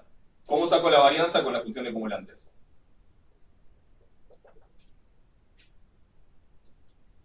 También la derivada segunda evaluada en cero. Bien, directamente. Acuérdense que a diferencia del FGM, que no me da la derivada, no me da la varianza, la derivada segunda me da el momento natural de orden 2, y después tengo que acomodarlo con la varianza. Acá directamente, otra de las tantas ventajas de la función de acumulantes es que me tira directamente la varianza. ¿Sí? Así que la derivada segunda en 0 y le agregas 1 en 0 es 4800. O sea que la varianza es 4800 y el desvío entonces es, no sé, la raíz de 4800, sea lo que sea que eso. ¿Ok? O sea, mi pregunta era, si yo hace 160, ponele, Sí. le saco la parte que es de proceso de Poisson, o sea, el 8T, Sí. ¿me debería dar la esperanza de la gama? Bueno, si eso lo divido por 8T. Bueno, ahí no está la T porque lo Bueno, por tengo. 8, digamos. O me dio de casualidad, porque a mí eso me dio la esperanza de la gama, pero cuando lo hago con la varianza no me da. Entonces, no sé si es por Sí. me dio de casualidad o... Porque da por esto. Cuando vos tenés, volvamos a la notación que cuando habíamos visto las funciones generador, de la guía de FGP y eso, y de FGM. Se puede probar que cuando vos tenés una S que es la suma desde el 0 hasta N o desde lo que sea de XK, que era la notación que usamos en ese momento, una propiedad es que la esperanza de S es igual a la esperanza de las X por la esperanza de N, que se prueba usando la FGM y que se puede generalizar a continuos también usando la FGM. Entonces sí, como 8 es la esperanza, como 8 es la esperanza de Z1 o 8T es la esperanza de ZT, este es el 8 que tenés ahí, y entonces acá te queda al revés, porque sería este. El 8 o el 8T está ahí, y lo que te queda acá es la esperanza de la otra. Entonces, como te quedó que la esperanza de esa suma es 160, y esta es 8, de ahí te sale dividiendo 100. Eso es cierto. Pero porque tenés esas probabilidades para la esperanza. Para la varianza no vale lo mismo. Sí. Sí, Okay. Hay una fórmula para la varianza, pero es más complicada. Okay. Se las busco, pero la varianza de S se puede escribir en términos de la varianza o los momentos de estas y de la que suma, pero es difícil, es diferente la fórmula, por eso no te va a dar. Claro, porque cuando yo ahí hacía 4800 dividido 8, no me daba la varianza de gama. No, ahí no Pensé que estaba mal. No, eso no, porque en este caso particular vale esa propiedad, pero para la varianza no existe la misma propiedad. Hay una fórmula, pero es más rebuscada. Ok. Sí, perfecto. ¿Está claro eso? ¿Con alguna otra duda esto de superposición de procesos de Poisson? Creo que no es. Fíjese que esto que me quedó no es un proceso de Poisson, o sea, esta FGM no es la FGM, o sea, esta FGM metiendo acá esta porquería no es la FGM de una Poisson. Es la FGM de algo. Sí, ¿estamos de acuerdo? ¿Alguna otra duda de esto?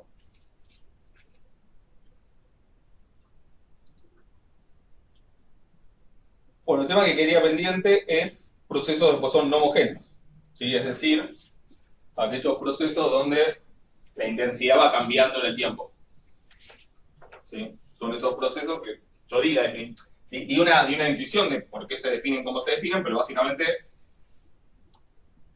la dinámica es la misma, solo que esos lambda que aparecían tanto en la definición axiomática como en las ecuaciones diferenciales e indiferencias del proceso, ahora ese lambda es un lambda de t.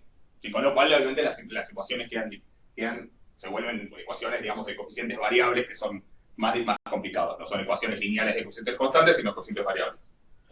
Y por eso, en el fondo, lo que termina llevando esto es a definir con procesos de Poisson con no homogéneos, sí, lo mismo. X0 igual a 0, xt, incrementos independientes, y x de t, sí, una distribución de Poisson, lambda de t. Ese proceso de Poisson, intensidad lambda de t. ¿Sí? Es decir, una función que va cambiando con el tiempo.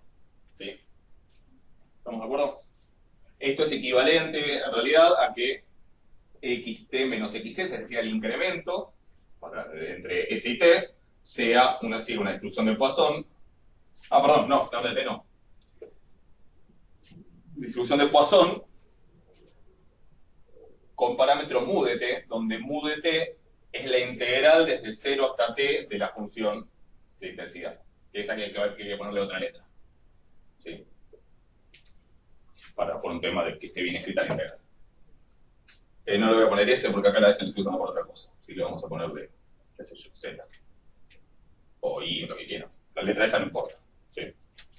Entonces, esto lo puedo poner así, o también equivalentemente que el incremento de S a T es una Poisson mu de T menos mu de S. ¿Ok? Eso solo es un proceso de Poisson no homogéneo. ¿Hay alguna duda con la teoría de esto o con el ejercicio? El último ejercicio es sobre esto, no hay mucha más vuelta. ¿Sí? Se resuelve como cualquier ejercicio de Poisson. La única diferencia es que a la hora de, cuando yo quiero calcular la probabilidad, tengo que decir, esto sigue una distribución de Poisson, de parámetro tanto, el parámetro cambia. El parámetro ahora no es lambda por t o lambda por t menos s, sino que hay que calcular esa. ¿Se entiende? No sé si hay alguna duda con eso.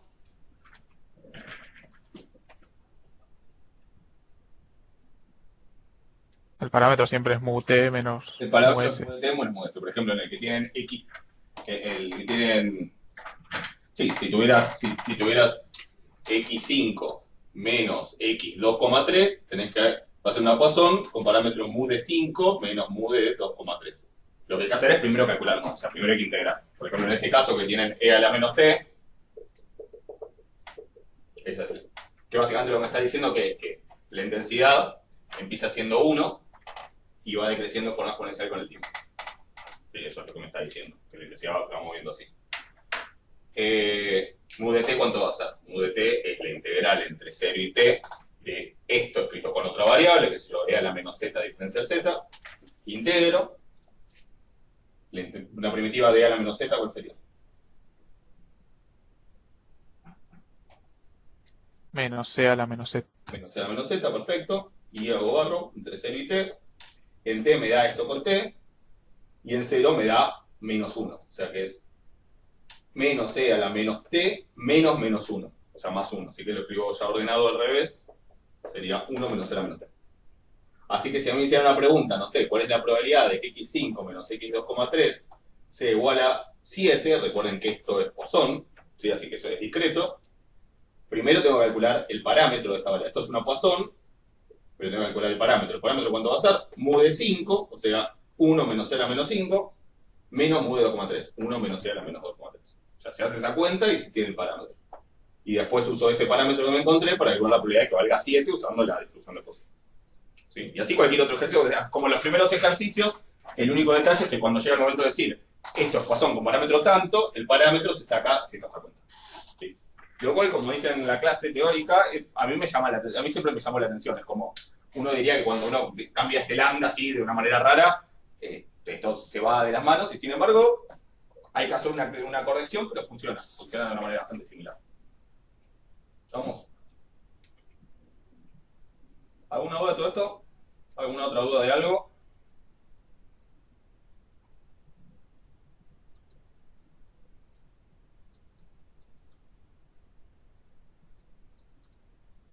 Con el tema del final, ¿hay alguna novedad? Yo no tengo ninguna. De hecho, estaba pensando en escribir para preguntar porque no me llegó nada de full. Ahora le voy a escribir a la titular de cátedra para preguntarle y así el viernes les digo qué novedades hay. Supongo que están esperando a ver cómo avanza todo, pero por ahora, nada. Para la próxima, pero bueno, veremos. La verdad no sé, no les puedo todavía decir nada. Como muy temprano va a ser al final de la primera semana de marzo, pero tampoco les puedo decir todavía si presencial, si virtual o qué. Una la voy a estar subiendo hoy y calculo que al final, durante el resto de la semana, al fin de semana, voy a subir lo que falta. Porque una ya la tengo lista.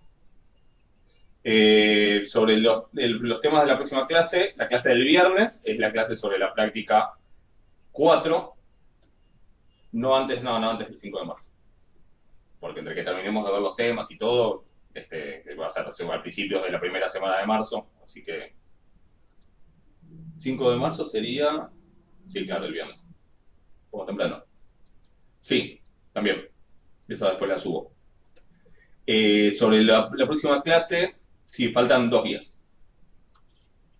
Sobre la próxima clase, que la del viernes, son los temas de la práctica 4, ahora estoy perdido. Son los temas de la práctica 4, ¿sí? Que es la de procesos de nacimiento y muerte, o que creo que figura como procesos en tiempo continuo, segunda parte, algo por el estilo. ¿Sí? Que es como incluye los procesos de Poisson, pero ya es un poco más general. ¿Sí? Hay algunos conceptos así medio complicados al principio, véanla también tranquilo, pero es una sola clase. Y y bueno, y después en la guía hay más o menos un poco de cada cosa. Así que tendrían que ver la clase siguiente, que no me acuerdo ahora qué número era, la 17, puede ser. Creo que era la 17, a ver. Espero que me fijo. Es la que le sigue a las dos que tienen que ver para hoy. Pero, a ver.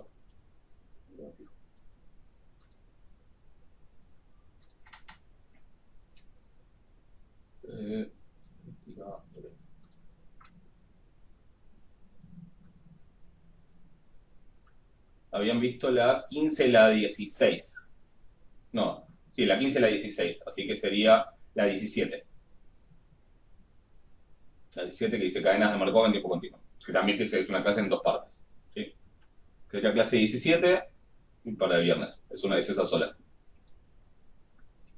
Después nos acomodamos, después vamos a organizar lo que queda para la que sigue. Ok.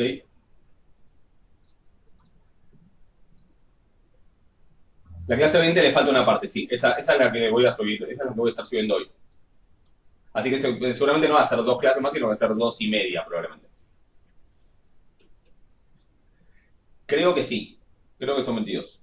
Si no son 22, son 23. Pero más que eso no creo que sea.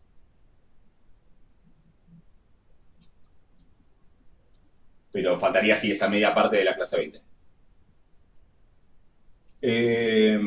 Así que vean la 17 para el viernes. Si ya la vieron, bueno, pero pasen tengan la vista. De vuelta, si, como les dije, si quieren, si quieren, están haciendo la guía o algo, pueden ver las clases correspondientes del cuatrimestre pasado. Así que sería lo que le sigue a las que le dije la otra vez. Así que sería la clase sobre esto. Sí, bueno. ¿Alguna otra duda? Yo después les cuento si tuve alguna novedad de la facu. ¿Algo más?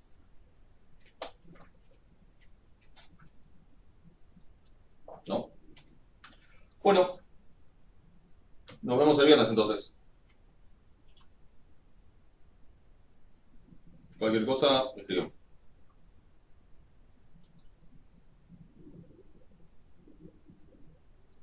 Bueno, de nada, que anden bien. Nos vemos el viernes. Después subo a la clase. Bueno, hasta luego. Nos vemos.